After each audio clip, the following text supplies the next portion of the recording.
में ये सरकार अक़लियतों को और खास तौर से मुसलमानों को मुकम्मल नजरअंदाज कर दी गई है। सर 80% भारत की आबादी माइक्रो न्यूट्रिएंट डिफिशियंसी है, सिर्फ सफर करती है।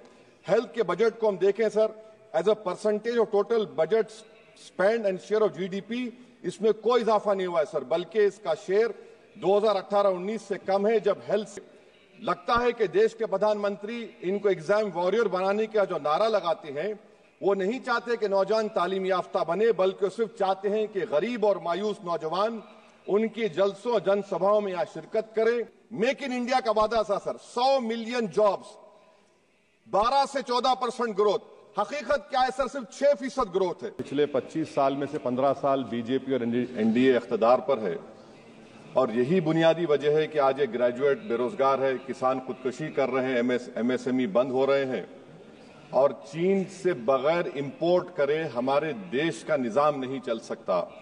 ये सब जिम्मेदारी इस हुकूमत पर आयद होती है। सर तनख्वाहों में कमी, गिरावट से सबसे ज्यादा नुकसान मुसलमान, दलित और आदिवासी को है, क्योंकि इनमें सबसे ज्यादा गरीब हैं। सर जो सौतेला तासुब रवैया अक़लियतों के साथ हुकूमत कर रही है, इसकी मिसाल यह है कि वजारत अक़लियती बहबूद का बजट पिछले साल से कम हो गया है सर। हुकूमत वक्फ की जायदादों को आमदनी का जरिया नहीं बनाना चाहती, उसको बर्बाद और खत्म करना चाहती है सर। नमस्कार, आप देख रहे खबरीला लाइव और मैं हूं आपके साथ निधि सिंह। देखिए, बजट पेश होने के बाद तमाम पक्ष और विपक्ष सदन में अपनी अपनी बात रख रहे हैं, तो वहीं असदुद्दीन ओवैसी भी सदन में बजट पेश होने के बाद कहा कि जो ग्रेजुएट हैं बेरोजगार हो गए हैं, किसान जो है खुदकुशी कर रहे हैं। ऐसे कई मुद्दे पर उन्होंने कहा कि एनडीए और बीजेपी के जब से 15 साल से सरकार बनी है, तो ऐसे हालात अब हमारे देश में देखने को मिल रही है। इस रिपोर्ट में पहले असदुद्दीन ओवैसी की इस पूरी बयान को सुनिए। पिछले 25 साल में से 15 साल बीजेपी और एनडीए इख्तिदार पर है, और यही बुनियादी वजह है कि आज एक ग्रेजुएट बेरोजगार है, किसान खुदकुशी कर रहे हैं, एमएसएमई बंद हो रहे हैं, और चीन से बगैर इंपोर्ट करे हमारे देश का निजाम नहीं चल सकता। ये सब जिम्मेदारी इस हुकूमत पर आयद होती है सर। वजीर आजम कहते हैं कि मुल्क विकसित भारत की राह पे है। मैं कहना चाहता हूं कि ये उस वक्त तक मुमकिन नहीं है जब तक इस मुल्क की 80 करोड़ आवाम फ्री राशन के बगैर जिंदा नहीं रह सकती।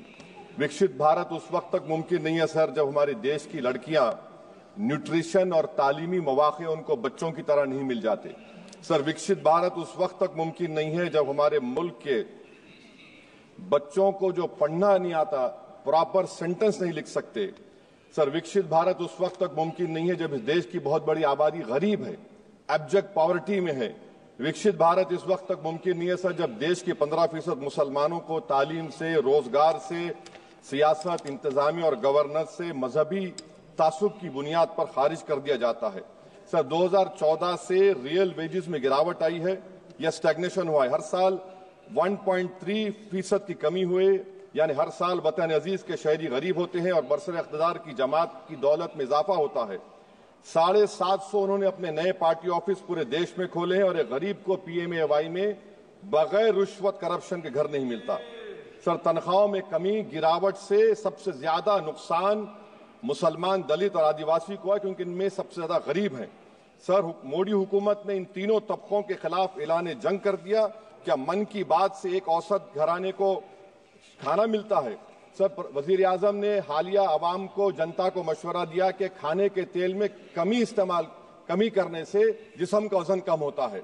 सर मगर इस हुकूमत के मोटापे का अंदाजा लगाइए कि 2014 और 22 से मोदी हुकूमत ने एडवर्टाइजमेंट के ऊपर 3,260 करोड़ रुपए खर्चा किए, तो मालूम हुआ कि देश के प्रधानमंत्री मोदी जी एक एग्जाम वॉरियर भी हैं और एक डाइट कोच भी हैं। सर खाने के तेल का होलसेल प्राइस इंडेक्स 2014 में 104 था, 2022 में 182 हुआ, 2024 में 145 होता है। ये पॉलिसी हुकूमत किसके लिए बनाती है? गरीबों के लिए नहीं बनाती, हम जानते हैं। सर 80% भारत की आबादी माइक्रो न्यूट्रिएंट डिफिशियंसी है, सिर्फ सफर करती है।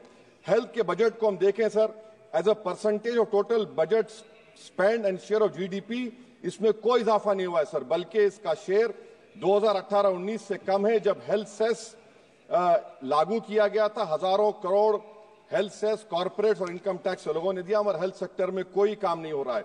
सर तालीम पे आ जाइए, इकोनॉमिक सर्वे जो रिसेंटली ले हुआ है इस हाउस में, जिसमें डेटा ये बताता है कि स्कूल रिटेंशन क्लास 1 to 10 63.8 और हायर सेकेंडरी में क्लास 1 to 12 45.6।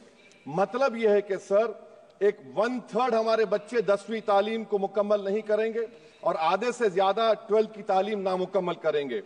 लगता है कि देश के प्रधानमंत्री इनको एग्जाम वॉरियर बनाने का जो नारा लगाते हैं, वो नहीं चाहते कि नौजवान तालीम याफ्ता बने, बल्कि सिर्फ चाहते हैं कि गरीब और मायूस नौजवान उनकी जलसों जनसभाओं में यहाँ शिरकत करें, उनके लिए जिंदाबाद के नारे लगाएं और खुद की जिंदगी और मुस्तकबिल को मुर्दा कर दें। सर, सच्चाई यह है कि हमारे नौजवानों का एक बहुत बड़ा तबका बेसिक मैथमेटिक्स पढ़ नहीं सकता और अपनी मादरी जबान में एक जुमला नहीं लिख सकता।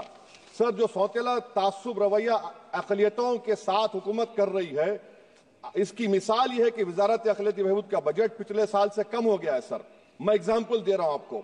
जो pre matric, post matric, MANF, free coaching, interest subsidy education loan है, एलोकेशन फॉर एजुकेशन एम्पावरमेंट में जबरदस्त कमी आई है। सर, पिछले साल 1575 करोड़ था सर, इस साल 678 करोड़ कर दिया गया है। सर, सेंट्रल सेक्टर की जो स्कीम्स है, जिसमें education, empowerment, skill development, PM विकास है, 2024 में 2120 करोड़ में से सिर्फ 770 खर्चा किए गए। सर, 2025-26 में उसको 1237 करोड़ कर दिया गया। सर, मैं ये सरकार अक़लियतों को और खास तौर से मुसलमानों को मुकम्मल नजरअंदाज कर दी गई है। प्री मैट्रिक स्कॉलरशिप सर, पिछले साल 326 करोड़ में से 90 करोड़ रुपए खर्चा किए गए। पोस्ट मैट्रिक में इस साल 65% कमी कर दी गई, सिर्फ 413 करोड़। मेरिट कम मीन सर 33 करोड़ से 7 करोड़ कर दिया गया है।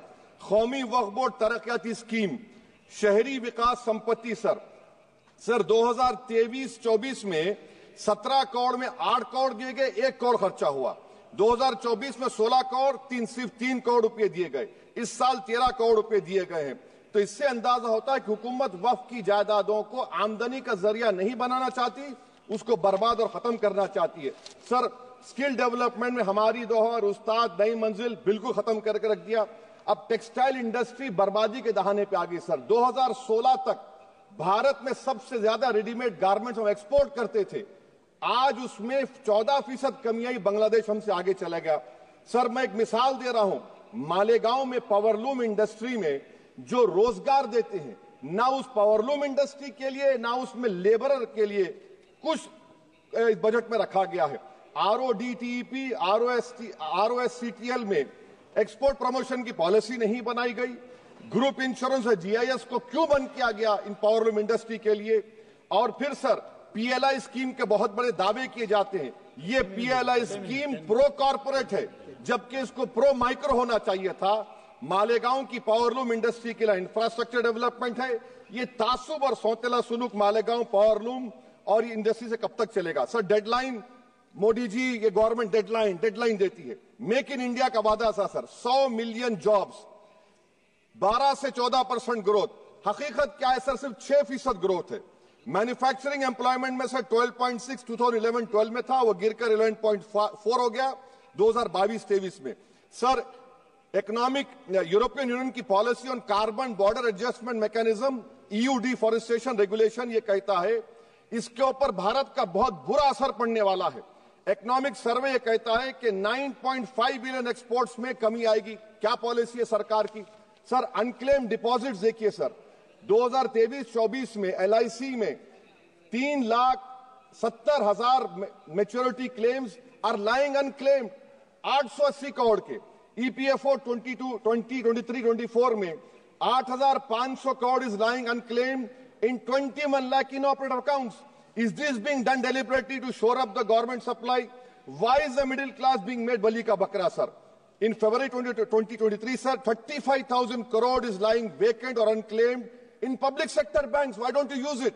And sir, the travesty of justice is in PM Poshan, sir, a cook or helper gets only 1,000 rupees for 10 months. Why can't the government increase? Sir, agriculture department का जो budget है 4,000 करोड़ कमी कर दी गई। मैं आदाद और शुमार और एक स्टडी की बुनियाद पर कह रहा हूं कि किसानों की अगर आमदनी 100 रुपये है तो ये हुकूमत 12 रुपये लेती है। जुल्म नहीं तो क्या है? Sir, India steel industry export किया 13 बिलियन और उसमें से 1.2 बिलियन हमने एक्सपोर्ट किया था स्टील एल्यूमिनियम यूएस को। अगर ट्रंप 25% टैरिफ लगाएगा, ये सिग्निफिकेंट बर्डन होगा इंडिया के स्टील एक्सपोर्टर्स पर, और इसीलिए इंडिया मेटल इंडेक्स गिरा है 3%। सर, क्या पॉलिसी है सरकार की? सर, कंक्लूजन में अब आप देखें, the revenue through income tax is set to increase by 4 lakh crore for BE24, while the corporate tax is only set to increase by 60,000 crore. Despite corporate profitability an all-time high, while wage growth remains subdued, the share of income tax in total revenue has risen to 22.7% in financial year 19 to 33% in 25, while the share of both GST and corporate tax has declined. This means that it is still the individual taxpayers paying income tax that is funding the government, while corporation get an easy ride, sir. In conclusion, sir, the state I come from, Telangana से मैं आता हूं, तेलंगाना की आवाम ने 8 MP BJP को दिए। एक project आप नेशनल प्रोजेक्ट नहीं कर सकते, पालमारू इरिगेशन प्रोजेक्ट को नेशनल प्रोजेक्ट नहीं बनाते, गोदावरी के पानी को लाने का प्रोजेक्ट आप नहीं देते, मेट्रो को नहीं देते, एक स्टील बायारा, मेरे 8 MP आपके जीत के गए। ये लगता है कि बेचारे वो कितने कमजोर हैं कि जिस रियासत से जीत कर गए वहां पर कुछ नहीं कर सक रहे हैं, सर। तो इसीलिए मैं इस बजट की मुखालिफत में खड़ा हूं। इससे कोई रोजगार में फायदा नहीं होगा, विकसित भारत नहीं बनेगा। आप लाख बोल लीजिए, हम 12 लाख का बाजा बजाइए, मगर बाजू GST का एक चौकीदार खड़ा हुआ है चोरी करने के लिए। बहुत बहुत शुक्रिया, सर। तो आपने ओवैसी की इस पूरी बयान को सुना। साथ में उन्होंने कहा कि जब से 15 साल से एनडीए और बीजेपी की सरकार है, तब से चीन के बिना हमें वहां से एक्सपोर्ट किए हुए हमारा देश नहीं चलता है। चीन से हमारी वहां पे जो भी फैक्ट्री से आती है सामान, उसके लिए ही हमारा अब भारत चलता है। तो वहीं जो ग्रेजुएट लोग हैं वह बेरोजगार हैं और जो किसान हैं वह खुदकुशी कर रहे हैं। इस रिपोर्ट में बस इतना ही। देखते रहें खबरीलाल लाइव। बहुत बहुत धन्यवाद।